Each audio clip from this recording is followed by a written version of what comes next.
नमस्कार, आप सभी का स्वागत है और आप देख रहे हैं अपना यूट्यूब चैनल रीमेक एडुपाथ। आज हम लोग बिहार विद्यालय परीक्षा समिति के द्वारा सक्षमता परीक्षा द्वितीय के लिए फॉर्म भरने के लिए विज्ञापन जारी कर दिया गया। तो आज हम लोग रजिस्ट्रेशन की प्रक्रिया देखेंगे, फॉर्म की प्रक्रिया देखेंगे, कैसे करेंगे और उसके बाद हम ये भी जानेंगे कि कौन-कौन से डॉक्यूमेंट्स हमें उसमें लगेंगे। तो आइए जानते हैं और पूरी प्रक्रिया को समझते हैं। तो आपसे एक आग्रह है, यदि आप पहली बार चैनल को देख रहे हैं तो सब्सक्राइब कर दीजिए और वीडियो के लास्ट में अगर वीडियो पसंद आता है तो लाइक करके जरूर जाए। पहले लाइक नहीं करें, पसंद आएगा तब लाइक करें। तो सबसे पहले हम गूगल क्रोम खोलेंगे। गूगल क्रोम खोलने के बाद हम गूगल में डालते हैं आपको बीएसईबी सक्षमता। क्लियर है? बीएसईबी सक्षमता हमने डाल दिया। सबसे पहला लिंक खुलेगा बीएसवी का कॉम्पिटेंस फॉर्म। इसको खोलेंगे। जैसे इसको खोलेंगे हमसे पूछेगा मोबाइल नंबर और पासवर्ड। क्योंकि हमने अभी रजिस्टर्ड नहीं किया है तो हम सबसे पहले क्या करेंगे, रजिस्ट्रेशन करेंगे। यहाँ जो क्लिक दिया है, देखिए जहां कर्सर हमारा घूम रहा है, रजिस्टर्ड न्यू कैंडिडेट, यहाँ क्लिक करेंगे और देखेंगे हमें भरने के लिए मिलेगा first name, middle name, last name. अपना भर देंगे, ईमेल एड्रेस अपना डालेंगे, उसके बाद मोबाइल नंबर और पासवर्ड अपना कंफर्म करेंगे। उसके बाद हम यहाँ रजिस्टर कर देंगे। जैसे रजिस्टर कर देंगे हमारे पास ओटीपी डालने के लिए ऑप्शन दे देगा। आइए ओटीपी डालने के लिए जो ऑप्शन है उसको देखते हैं कि जानते हैं कैसे किस तरह से वो ओटीपी का ऑप्शन आपको देता है। पहले आपको जरूर ध्यान दे देंगे और आप देंगे इस पे कि जब आप रजिस्टर करने बैठेंगे तो आपके पास ईमेल आईडी और मोबाइल नंबर दोनों होना चाहिए और मोबाइल आपके पास होना चाहिए। तो आइए देखते हैं कि जब हम रजिस्टर कर देंगे तो ओटीपी किस तरह के आपको डालने के लिए दिखेगा। तो आइए देखते हैं उसको। हमारे पास ओटीपी आ गया है। अब हम यहाँ ओटीपी डालेंगे और यहाँ से रजिस्टर क्लिक कर देंगे। जैसे रजिस्टर क्लिक करेंगे हमारा रजिस्ट्रेशन प्रोसेस खत्म हो गया। अब चलते हैं लॉगिन करते हैं और देखते हैं कि लॉगिन होके फॉर्म कैसे भरते हैं। आइए देखते हैं। हम फिर लॉगिन पेज पे आएंगे और यहाँ पे अपना मोबाइल नंबर डालेंगे और पासवर्ड डालेंगे। उसके बाद यहाँ से ये जो लॉगिन है, ये लॉगिन वाला लॉगिन यहाँ से कर जाएंगे और हम फॉर्म भरने के लिए पहुंचेंगे। तो आइए हम मोबाइल नंबर डालते हैं और अपना पासवर्ड डालते हैं। क्लियर है? पासवर्ड डाल के हम लॉगिन करते हैं। चलिए आइए देखते हैं उसको।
अब हमें यहाँ नीचे आधार नंबर डालना पड़ेगा। यहाँ आधार नंबर डालेंगे, फिर आधार जो फाइल होगा उसको अपलोड करेंगे। अब यहाँ हमने अभी दो चीज को देख लिया कि जो दो फाइल अपलोड करने हैं। ऊपर हमने जाति का और यहाँ देख लिया आधार। दो चीज आप लिख लीजिए, मदर नेम और पिता का नाम।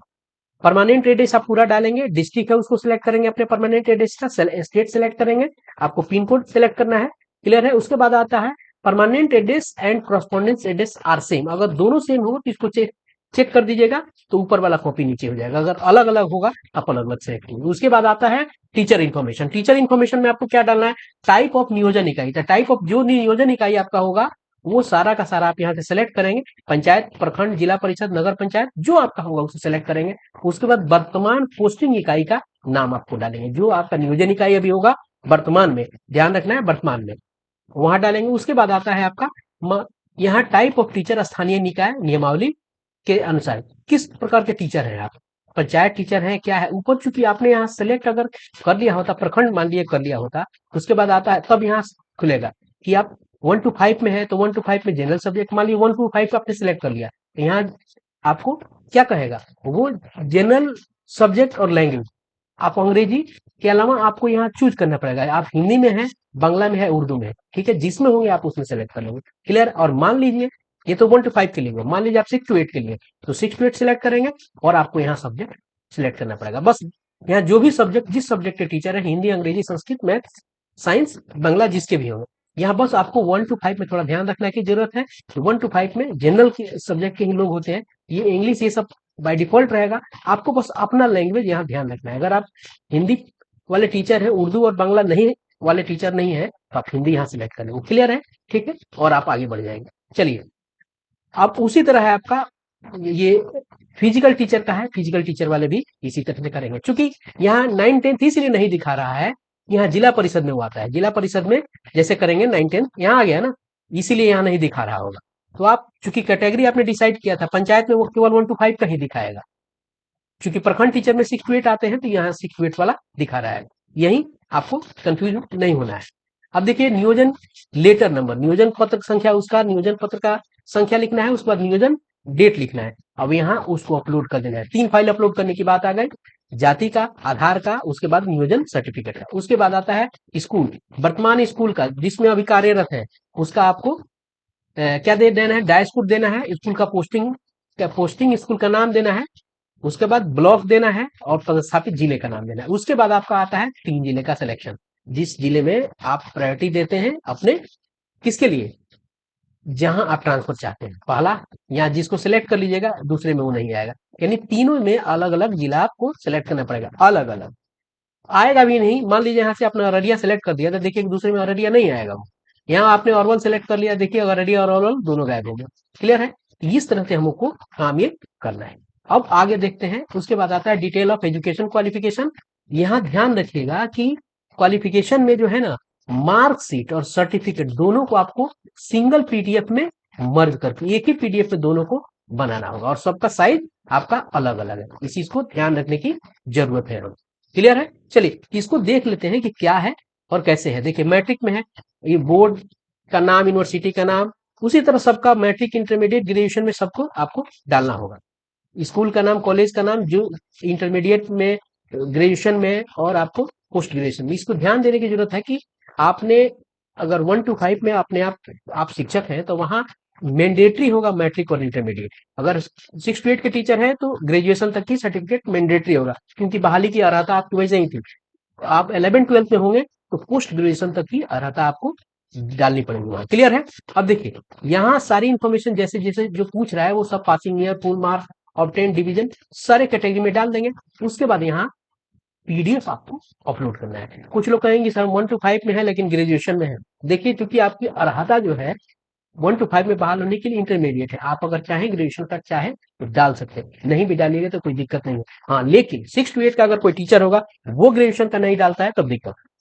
11-12 का टीचर अगर पीजी का नहीं डालता है, तब दिक्कत है। तो यहाँ सबके सब आप अपलोड कर देंगे, यानी मैट्रिक, ग्रेजुएशन, इंटर, सबके सब सर्टिफिकेट और मार्कशीट। तो ऊपर 3 ऊपर हम लोगों ने जाना, यहाँ कुछ सर्टिफिकेट्स अलग अलग कैटेगरी के अलग अलग होंगे, इसलिए इसको गिनना थोड़ा सा ठीक नहीं रहेगा कि कौन कौन सा डालेंगे। उसके बाद आता है ट्रेनिंग डिटेल, डीएलएड और बीएलएड इक्विवेलेंट, जिस पे आप बहाल हुए होंगे वही कीजिएगा। ऐसा नहीं कि डीएलएड पे बहाल होंगे बीएड का डाल दीजिए, जी नहीं।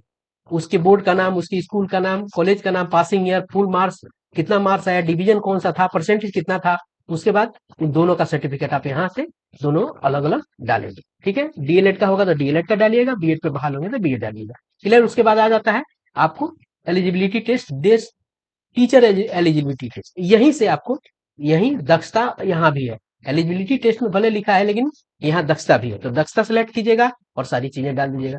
अगर सीटेट, टेस्टेड या बीटेट से है, तो आप उस तरह से पेपर 1, पेपर 2 जिसमें आप पास हैं उसमें कीजिएगा। क्योंकि ध्यान देखिए, दक्षता 1 to 5 के लोग होंगे, वो पेपर 1 ही चूज करेंगे, पेपर 2 नहीं।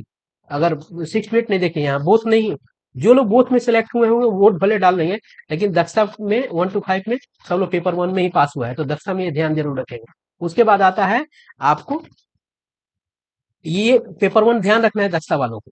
यहाँ आपको उसका जो प्रमाण पत्र है जो आपके पास है, इसे अपलोड करना है। उसके बाद आ गया नीचे अपलोड, आपको क्या करना है, फोटो डालना है। फोटो का साइज कितना होना चाहिए, फोटो का साइज 100 KB से नीचे होना चाहिए, यानी 100 KB तक होना चाहिए, और डायमेंशन उसका 3.5 बाई 4.5 cm होना चाहिए। उसके बाद है सिग्नेचर का जो साइज है 50 KB तक होना चाहिए। इसका 100 KB था, इसका 50 KB था। और इसके अलावा आपको इसका डायमेंशन क्या होता है, 4 cm से बाई 2 cm होना। ये चीज आप लोग अपलोड कर लेंगे। उसके बाद यहाँ चेक बॉक्स क्लिक करके यहाँ बता देंगे कि हमारे पास विरुद्ध कोई कार्रवाई अपीलीय पदाधिकार में कोई नहीं चल रहा है, और ये आप सारी जानकारी आप में सटीक है, यही पढ़ के और यहाँ से आप जैसे ऊपर सिग्नेचर कीजिएगा ना, यहाँ सिग्नेचर आ जाएगा, उसके बाद सेव कर दीजिएगा। आपको फिर सेव करने के बाद प्रीव्यू का भी ऑप्शन आएगा, देख लीजिएगा कहीं कोई गलती है तो एडिट का ऑप्शन आपको मिलेगा, वही एडिट कीजिएगा और सुधार करके, यही आपको प्रक्रिया है फॉर्म भरने की। सक्षमता परीक्षा द्वितीय, रजिस्ट्रेशन और फॉर्म फिलिंग में लगने वाले डॉक्यूमेंट्स। आपको हम बता दें कि 3 आपको स्टेप होता है फॉर्म भरने में। सबसे पहला स्टेप आपको अगर दिखेगा वो होगा आपको रजिस्ट्रेशन रजिस्ट्रेशन होगा। रजिस्ट्रेशन के बाद आपका जो आता है दूसरा है वो आपको फॉर्म फिलिंग आएगा। फॉर्म फिलिंग आएगा और फॉर्म फिलिंग के बाद आपको आएगा पेमेंट का। ठीक है, तो रजिस्ट्रेशन में आपको करना क्या है कि रजिस्ट्रेशन कराने से पहले आपको अपना नाम तो पता ही है, आपको अपने पास मोबाइल नंबर आपको रखना है। उसके बाद आपको अपने पास ईमेल आईडी जो है अपने पास आईडी रखना है, तभी ये रजिस्ट्रेशन की प्रक्रिया हो पाएगी, अन्यथा आपको दिक्कत होगी। मान लीजिए कि ईमेल आईडी याद ही नहीं है आपको, मोबाइल नंबर आपके पास जो है मोबाइल नंबर वो आपके पास है ही नहीं, तो ओटीपी कैसे होगा। तो ये 2 चीज आप रखिएगा, तब ईमेल आईडी और मोबाइल नंबर, तो आपका रजिस्ट्रेशन हो पाएगा। अब चलते हैं, हम आगे देखते हैं कि सक्षमता परीक्षा में लगने वाले डॉक्यूमेंट्स कौन कौन से होंगे। अब देखिए, सबसे पहले ऊपर लिखा हुआ है ये डॉक्यूमेंट्स है, और यहाँ लिखा हुआ है कि प्रमाण पत्रों को अपलोड करना। देखिए, इन सारे प्रमाण पत्रों को अपलोड करना है, और इसमें ये कहा गया है कि अभ्यर्थी निम्नांकित प्रमाण पत्रों की स्व अभिप्रमाणित प्रति, यानी सेल्फ अटेस्टेड। वो कैसे होगा? सेल्फ अटेस्टेड ओरिजिनल पे तो सेल्फ अटेस्टेड होगा नहीं, तो उसको फोटोकॉपी कराइए, उस पर सेल्फ अटेस्टेड कीजिए, तब उसको स्कैन कीजिए। और कितने साइज में, ये जो आपको 10 जो दिख रहे हैं डॉक्यूमेंट्स, ये 10 डॉक्यूमेंट सबको नहीं लगेंगे, सबकी आवश्यकता के अनुसार लगेंगे। और इनको रखना कितना है, 1 MB तक आपको इसकी साइज को रखना है। साइज जो इसका रहेगा वो कितना रहेगा, ज्यादा से ज्यादा 1 MB तक। आगे बताएंगे कि कुछ और चीजें हैं जिसका साइज अलग है, लेकिन पहले यहां जान लीजिए। अब देखिए क्या है, मैट्रिक 10th का प्रमाण पत्र और अंक पत्र, और दोनों को आप एक ही सिंगल पीडीएफ में रखना है। ठीक है, एक सिंगल पीडीएफ में रखना है, ये ध्यान रखना है, आप इसको सिंगल पीडीएफ में रखिएगा सबके सबको। ये इंटर का प्रमाण पत्र अंक पत्र, अगर आप 1 to 5 के टीचर हैं तो यही दोनों लगेगा, अगर आप चाहते हैं ग्रेजुएशन का चाहते हैं तब लगा सकते हैं। उसके बाद है स्नातक का प्रमाण पत्र अंक पत्र, दोनों साथ लगेगा, ध्यान रखना है, प्रमाण पत्र अंक पत्र दोनों साथ रहेगा, और दोनों एक ही आपको सिंगल पीडीएफ में बनेगा। सिंगल पीडीएफ में ये बनेगा, और वो दोनों एक साथ क्या होगा, मर्ज हो जाएगा। एक पन्ना इसका रहेगा, एक पन्ना इसका रहेगा, और दोनों को दोनों आपस में क्या होगा, ये मर्ज हो जाता है। ठीक है, तो आपको स्नातक का प्रमाण पत्र अंक पत्र ये तीनों लगेगा किसको, 6 to 8 के लिए, 1 to 5 के लिए जरूरी नहीं है, 6 to 8 के लिए, 9 10th के लिए, 11 12 के लिए, और 11 12 वाले में ये 4 लोग होंगे। ठीक है, तो आपको स्नातकोत्तर अगर होंगे तो आप जरूर ये लगाइएगा। चूंकि ये मैंडेटरी किसके लिए होता है, 11 12 के लिए होता है, ये तीनों मैंडेटरी आपको 6 to 8 और 9 10th के लिए है, और ये ए और बी आपको मैंडेटरी होता है, नहीं अनिवार्य है आपको 1 to 5 के लिए, क्योंकि 1 to 5 की बहाली होती है आपको इंटर बेस पे, और 6 to 8 की बहाली और 9 10th की बहाली ग्रेजुएशन बेस पे होती है, और 11 12 की बहाली आपको स्नातक स्तर तक पर होती है। तो हमको ध्यान रखना है कि जो अर्हता में आपका डॉक्यूमेंट्स बनता है उसका सर्टिफिकेट्स और अंक दोनों लगाइए। उसके बाद है बीएड और डीएलएड, जिसपे आप होंगे बी लीव, और जो भी प्रशैक्षणिक प्रमाण पत्र ट्रेनिंग के लिए भी, जैसे बीपीएड होगा किसके, शारीरिक शिक्षा के लिए, बीलिस होगा किसके लिए, जो पुस्तकालय अध्यक्ष होंगे, आपको जो लाइब्रेरियन होगा उसका बीलिस होगा, लैब असिस्टेंट का अलग होता है। तो जो प्रशिक्षण का प्रमाण पत्र जिसको जरूरत है वही लगाएगा। एक चीज ध्यान जरूर रखिएगा, मान लीजिए 1 to 5 में बहाल है, 6 to 8 में बहाल है, और डीएलएड आपने किया हुआ है और उसी पे आप बहाल है, अब बीएड डाल दीजिएगा नहीं, जिसपे बहाल होंगे वही डालिएगा, और सब के सब आपको 1 MB में रहेंगे, ध्यान रखिएगा। जहां एक ही चीज के लिए 2 डॉक्यूमेंट्स लगाने होंगे, जैसे सर्टिफिकेट और मार्कशीट, तो दोनों को क्या करना है, एक सिंगल आपको पीडीएफ में आपको रखना होगा। उसके बाद देखिए, आरक्षित श्रेणी के आवेदकों के लिए सक्षम पदाधिकारी जाति प्रमाण पत्र, अगर जाति प्रमाण पत्र आप लगाते हैं तो आपको वहां देना पड़ेगा। आरक्षित कोटि में जाति में ईडब्ल्यूएस भी आता है, वो भी एक तरह का जाति प्रमाण पत्र ही है। ठीक है, तो ईडब्ल्यूएस वाला है, चूंकि आप उसे लीजिएगा तो वो आपको डालने के लिए बोलेगा ही। आधार कार्ड आपको रखना पड़ेगा, सीटेट स्टेट और उत्तीर्णता प्रमाण पत्र, इसमें आप दक्षता जरूर जोड़ लीजिएगा, दक्षता जोड़ लीजिए, ठीक है। यहाँ दक्षता उसमें नहीं डाला।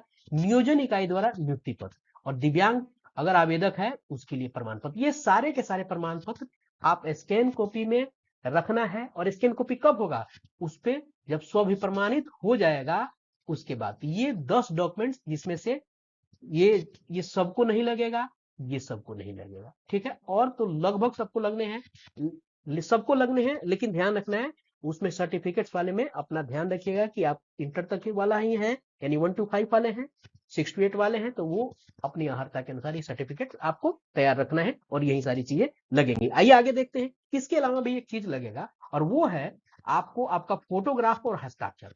देखिए फोटोग्राफ और हस्ताक्षर में क्या करना है कि अभ्यर्थी को जो फोटोग्राफ जो स्कैन किया है ना, फोटोग्राफ जो है वो 20 KB तक आपका से लेके 100 KB तक क्या फोटो, ठीक है वो।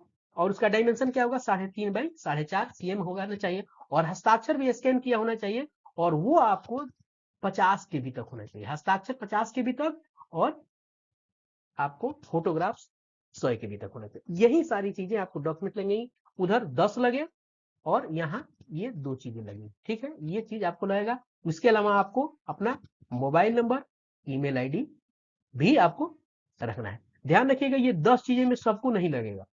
इसमें दो, अगर आप जाति से नहीं है तो जाति नहीं लगेगा, अगर आप दिव्यांग नहीं है तो दिव्यांग नहीं लगेगा, अगर इंटरमीडिएट आप 1 to 5 के टीचर है तो आपको केवल 10th और इंटर का लगेगा, ठीक है। अगर आप 6 to 8 के टीचर है तो आपको कहाँ तक लगेगा, 10th का लगेगा, इंटर का लगेगा, उसके बाद ग्रेजुएशन का लगेगा, ठीक है ना, ग्रेजुएशन का लगेगा।